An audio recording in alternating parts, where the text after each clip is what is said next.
क्या हम उत्कृष्टता और हास्यास्पद स्थितियों के बीच झूलते रहते हैं? इस पर चर्चा करने के लिए मैं राजदीप सरदेसाई को मंच पर बुलाना चाहूंगा। धन्यवाद सभापति महोदय, मेरे सभी सहयोगी, मेरे सभी विलक्षण प्रतिद्वंदी, जिनकी झूठी मुस्कुराहटें उनकी शर्मिंदगी को छुपाने का विफल प्रयास कर रही हैं, क्योंकि वे वैसे मामलों का बचाव करने के लिए मजबूर हैं जो एकदम अक्षम्य प्रतीत होते हैं। साथ ही कोलकाता डिबेटिंग सोसाइटी और कोलकाता क्लब के सभी सदस्यगण जो अपने दिलों की गहराइयों से जानते हैं इस प्रस्तावना को कि देश की आपराधिक न्याय प्रणाली आज पूरी तरह से चरमरा छिन्न भिन्न हो गई है। बंद कीजिए उन बकवासों को जो पिछले 40 मिनट से हम सुन रहे थे, और यह बात हमें अब पूर्णतः स्वीकार कर लेनी चाहिए। मुझे काफी विचित्र लगा है, सच कहूं तो बचकाना लगा, क्योंकि प्रतिद्वंदियों ने इस वार्ता को शब्दों के खेल की तरह लिया है। और जरा देखें उन दो शब्दों को, ऑफन और सेल्डम, यानी अक्सर और शायद ही कभी, जिसका उपयोग उन्होंने उसके बचाव के लिए किया है जो एकदम ही अक्षम्य है। तिन्ने और गो से नुक्ता भी शामिल हैं जो उसी विश्वविद्यालय में गए जहां मैं गया था, पर कृपया आप उन सभी को एक ही नजरिए से न देखें तो जो एक ही विश्वविद्यालय में गए हों। और इससे ज्यादा विचित्र बात तो हमें यह सुनकर लगा जब हमारी पूर्व सहकर्मी बरखा दत्त कहती हैं कि न्याय की गुहार अक्सर ज्यादा नहीं लगती क्योंकि लोग मोमबत्ती जुलूस ज्यादा नहीं निकालते। महोदया, आप न्याय की गुहार को मोमबत्ती के जुलूस और ऑनलाइन अभियान के आंकड़ों से ही सिर्फ आंकती हैं। आप हर उस भारतीय नागरिक का घोर अपमान कर रही हैं जो अपने लिए न्याय चाहता है जब वह कानून के गलत पक्ष में अपने को घिरा पाता है। आप हमारे समक्ष एक पूर्णतः कुलीन प्रस्ताव उछाल रही हैं जिसका उद्देश्य न केवल लोगों को भ्रमित करना है बल्कि उनका ध्यान वास्तविकता से हटाना भी है। हकीकत तो यह है कि न्याय देश में उन लोगों को नहीं मिलता जो शक्तिहीन हैं, गरीब हैं और हाशिए पर हैं।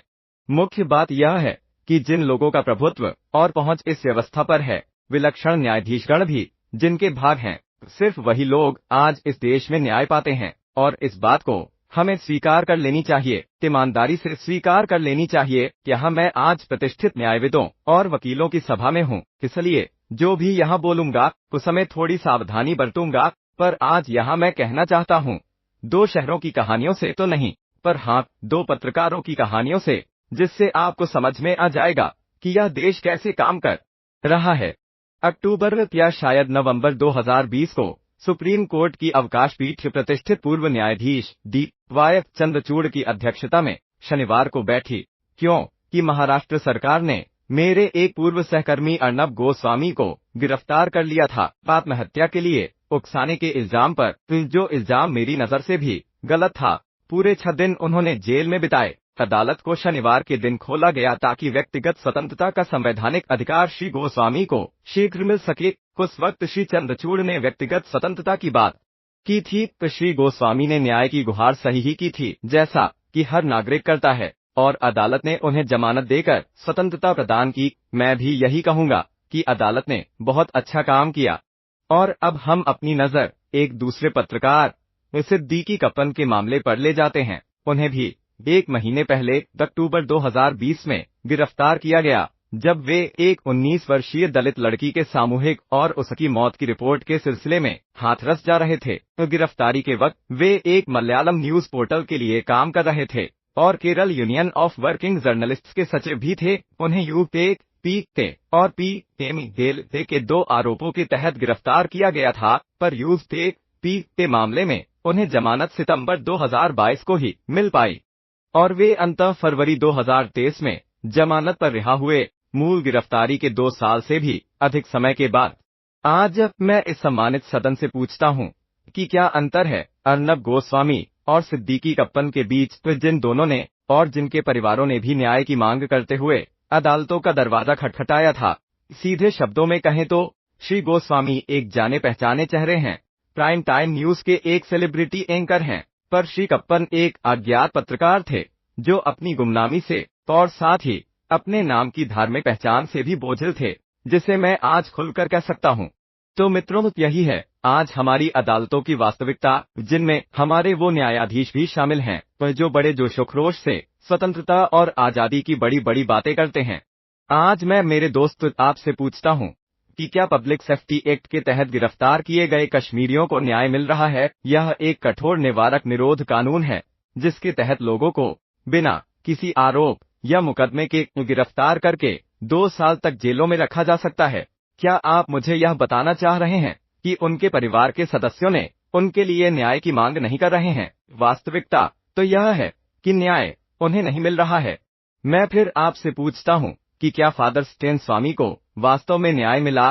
वे एक 80 वर्षीय पादरी थे जिन्हें भी यूएपीए के तहत इसलिए गिरफ्तार किया गया क्योंकि वे आदिवासियों के अधिकारों की मांग कर रहे थे। और उन्हें किस तरह का न्याय मिलता है जब अदालतें उस बूढ़े व्यक्ति को स्टेरॉसिपर देने की भी मनाही कर देती हैं? उस 82 वर्षीय व्यक्ति को स्टेरॉसिपर देने की भी मनाही कर दी जाती है और वे अंततः हिरासत में ही मर जाते हैं। इसके विपरीत सहारा के सुब्रतो रॉय को देखें, जिन्हें तिहाड़ जेल में विशेष सुविधाएं प्रदान की जाती हैं, वाईफाई हो या जो भी उन्हें चाहिए। हमारा समाज अत्यंत ही असमान समाज है और हमारी न्यायिक व्यवस्था इसी असमानता को प्रतिबिंबित करती है। वो न्यायाधीश जो मुझे देख रहे हैं, वे जानते हैं कि हमारी कानूनी सहायता प्रणाली की स्थिति क्या है। वे जानते हैं कि वास्तव में कितने वकील हैं जो उन लोगों के लिए निःशुल्क पेश होंगे जिनकी पहुंच न्याय तक नहीं है। और यही है मेरे दोस्तों, आज का विषय जिससे हम जूझ रहे हैं, यही है उसकी वास्तविकता। पीड़ितों के लिए न्याय की मांग हमें से हर कोई करता है। उन न्याय की मांग करने के लिए आपको मोमबत्ती जलाने की जरूरत नहीं है। जरूरत है तो आपको एक दिल की और विवेक की, जो इस संविधान में विश्वास करता हो जिसे हमारे संस्थापक पूर्वजों ने हमें दिए हैं।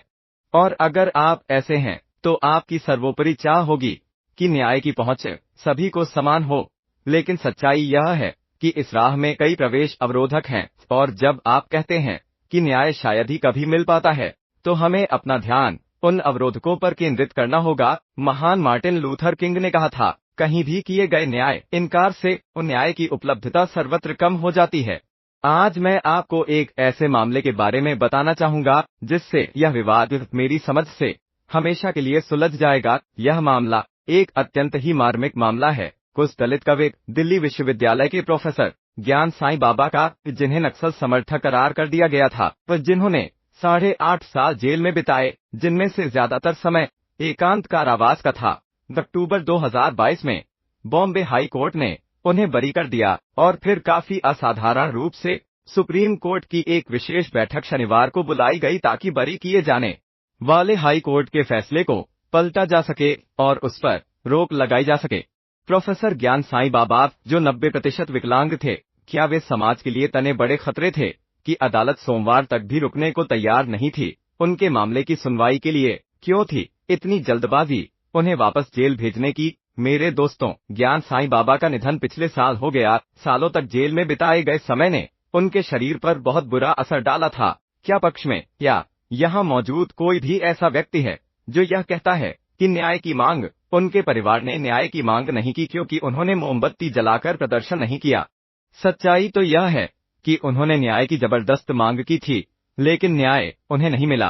क्या आप मुझे यह बताना चाह रहे हैं कि उस उमर खालिद का परिवार न्याय की मांग नहीं कर रहे हैं, जो पिछले 4 सालों से जेल में हैं, एक ऐसे मामले में जिसमें आरोप भी दर्ज आज तक नहीं किए गए हैं? उस सच्चाई तो यह है कि वे न्यायाधीश जो जीवन और स्वतंत्रता के बारे में बड़े बड़े वक्तव्य इस तरह की सभाओं में देते हैं, वही न्यायाधीश गरीबों और हाशिए पर पड़े लोगों के मामले में अपने पांडित्य का उपयोग करने संकोच करने लगते हैं। देवियों और सज्जनों, यह वह सच्चाई है जो हमारी आंखों में आंखें डालकर तैर रही है। और हाँ, यह श्रोता वर्ग इस सच्चाई को किसी से भी बेहतर जानता है। बहुत अच्छा लगा जब आप आरजी कर हॉस्पिटल के मामले में स्वतःस्फूर्त रूप से सड़कों पर आकर विरोध प्रदर्शन किए और न्याय की मांग की। और हाँ, काफी हद तक आपको न्याय मिला है। भारत के मुख्य न्यायाधीश ने तो इस मामले को लाइव स्ट्रीम प्रदर्शित करने का फैसला दिया।